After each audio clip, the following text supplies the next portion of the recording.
Hi guys, James at Rampant Lion Reviews again for you today with another beer review. So for this one we're going to head up to the Highlands once again and visit a brewery that I've done 3 or 4 reviews from for you before. And these guys are a very cool brewery because as far as I'm aware, they're the only kind of truly organic craft brewery in Scotland. So this time we're going to go to the Black Isle Brewery from the Black Isle Peninsula and have a taste of their porter beer. Now the Black Isle is really cool because it's a very fertile piece of land, and that's where a lot of malt for Scottish whisky comes from. That's where a lot of it is grown, and then it's obviously processed later. But the Black Isle is also home to another very good craft brewery as well, which is the Cromarty Brewery in the northern part of the peninsula. These guys are from a little place called Munlochy in the south. But anyway, as is usual with my beer reviews, then I'll take you through a very short history of the company. The brewery website's in the description for you below to have a look at, along with a link to my other reviews that I've done from these guys previously, and there will be more added to that in the near future, I'm sure.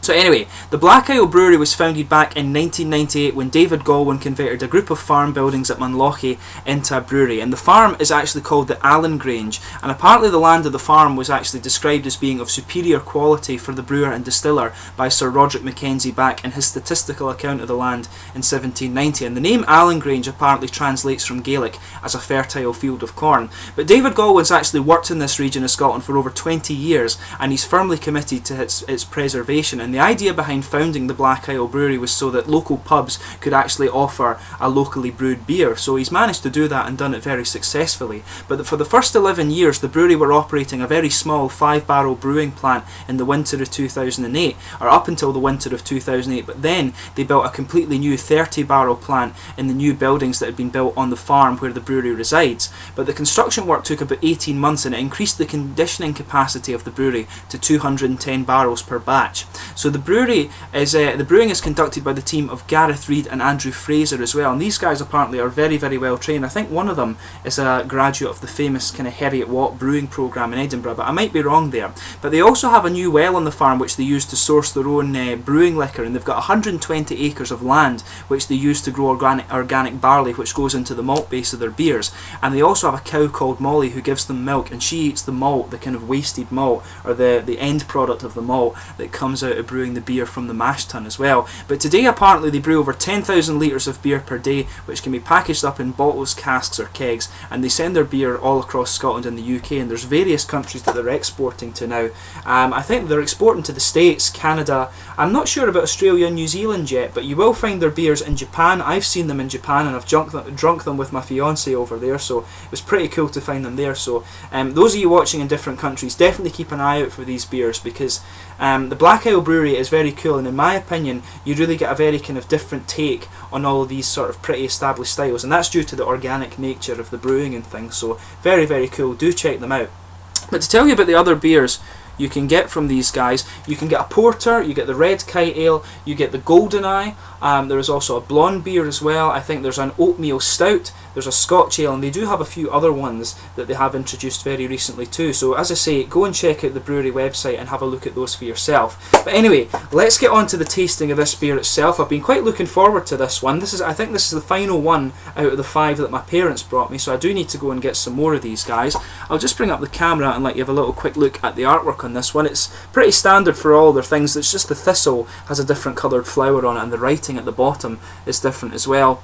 It just tells you a little bit, as I've told you on the side. It says organic means the barley and hops are grown on farms without artificial fertilisers and herbicides. We at Black Isle Brewery believe our beer is best for you and the environment too.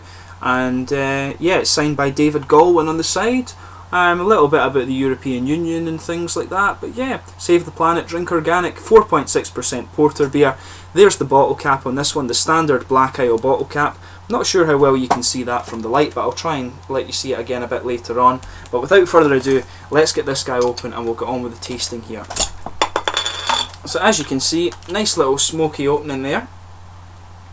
And we'll get this guy out and into the glass. You can smell the fruits coming off this one as you pour it out, and a little bit of the sweet chocolate as well. Sugar up the last little bit and get the sediment from it. These beers usually do have a good bit of sediment in them, by the way. It's a kind of trait of the Black Isle Brewery. And that's just, I think, again, because of the organic nature of these beers. So as you can see, you can really smell the fruit and the chocolate off that one. It smells really nice. So as you can see, it's poured with about a finger, maybe a finger and a half of a kind of beigey coloured head on this one. Very, very frothy, but there are some bigger bubbles just kind of making it a wee bit more bumpy there. And the carbonation is sticking to the side of the glass quite well. I'd describe the colour of this one. I'm not sure how well you can see that, but I think the best way to describe this one is a kind of dark rosewoody colour. And if I do hold it up to the light, not sure as again how well you can see that, but it's definitely got a ruby tint to it. So it's a very dark reddish kind of rosewoody colour, this beer. So anyway, in terms of the aroma from this guy,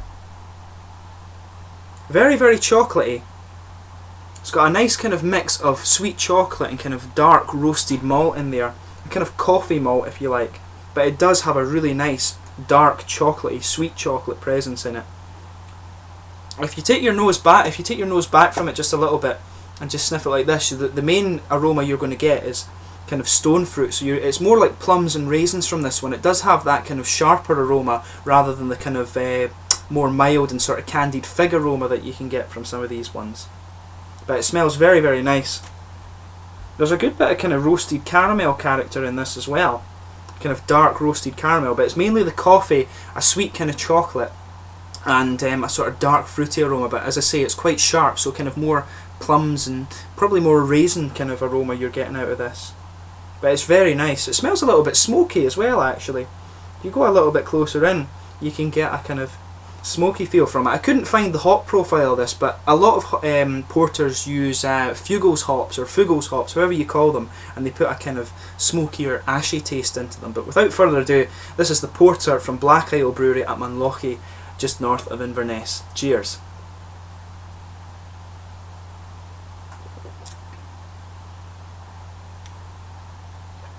Now that's really nice, actually.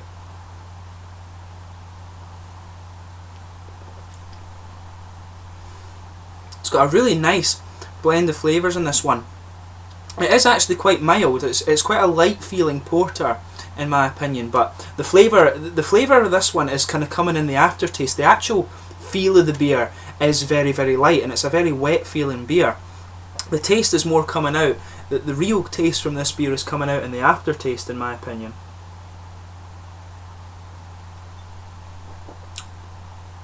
But to be fair, once you let your mouth adjust to it a little bit, you're getting a wee bit more of a flavour from the kind of oily mouthfeel that it has. On the tongue, on the edges of the tongue, I'm getting a nice kind of roasted, sort of ashy, smoky character to it. So I do wonder if that is the kind of Fuggles hops coming out a little bit. But there's a nice kind of sweet chocolatey malt to it as well that's just going down the middle of the tongue. There is a teeny bit of caramel, but it's kind of quite subdued in flavour, in favour of the sort of coffee element to the beer. The lingering taste is a kind of roasted coffee in the middle of the tongue, where you would sort of expect the malt base to come out.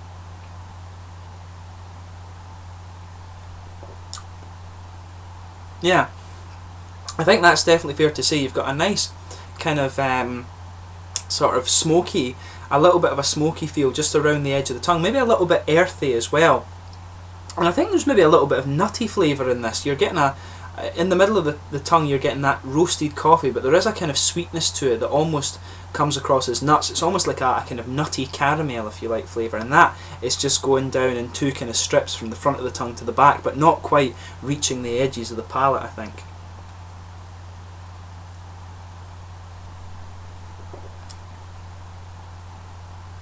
But yeah, the fruits in this one are very, very mild as well. As I say, they come out a little bit more in the aftertaste. You get just a little bit of a kind of stone fruity flavour. But the thing that's interesting is, to me, the actual fruit flavour of this one is a bit more figgy in this. I thought from the aroma it was kind of quite sharp, but I think this bottle is actually fairly close to its sort of use by date, so it's maybe just the fact that it's closer to that you're getting a bit more of the fruity esters, and from what I remember, they can come out a little bit more if the beer oxidises slightly. But it has been cellared in a dark place and the light kept away from it and the heat kept away from it. It's been kind of kept quite chilled and things like that, so maybe the kind of sharp aroma is due to the fact that I've just had this bottle of beer a little bit longer. But the fruit flavour that comes out around the edges of the tongue there and at the very front of the palate is more of a kind of figgy one. It's not quite as sharp as you would expect for a sort of plum or raisin sort of flavour from this one.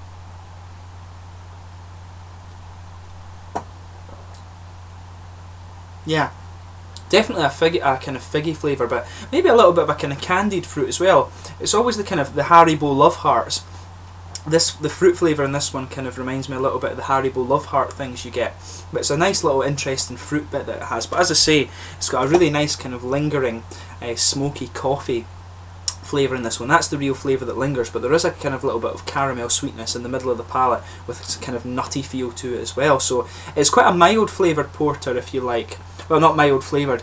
It's a very interesting blend of flavours. There's not one element that kind of punches its way out too much, so it's very well blended. But with some porters you can make them really strong with the coffee or really strong with the kind of chocolate element. But this guy is just a nice blend, and the mouthfeel of this guy, it's definitely mid-bodied.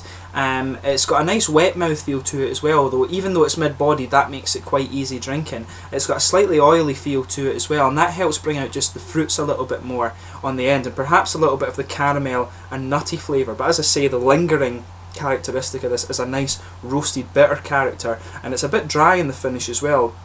Just that kind of smokiness and slightly coffee element. It's a coffee and kind of smoky bitterness that you get out of this guy.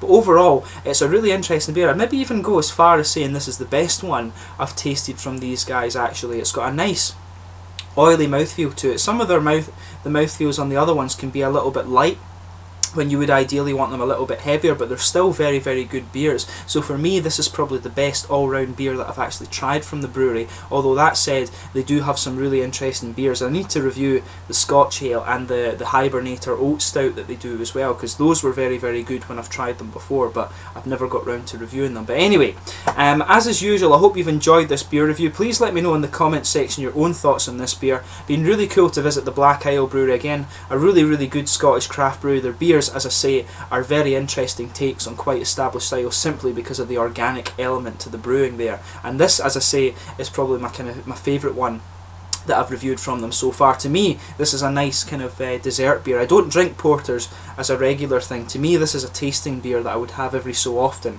I do get the kind of odd inkling for a porter. But I hope you've enjoyed the review nonetheless, and please like, subscribe, share, all the usual YouTube stuff. Go and check out the Black Isle Brewery from Munlochy in the Highlands. And yeah, I hope you've enjoyed the Scottish beer reviews, and there will be more for you in the near future. Cheers!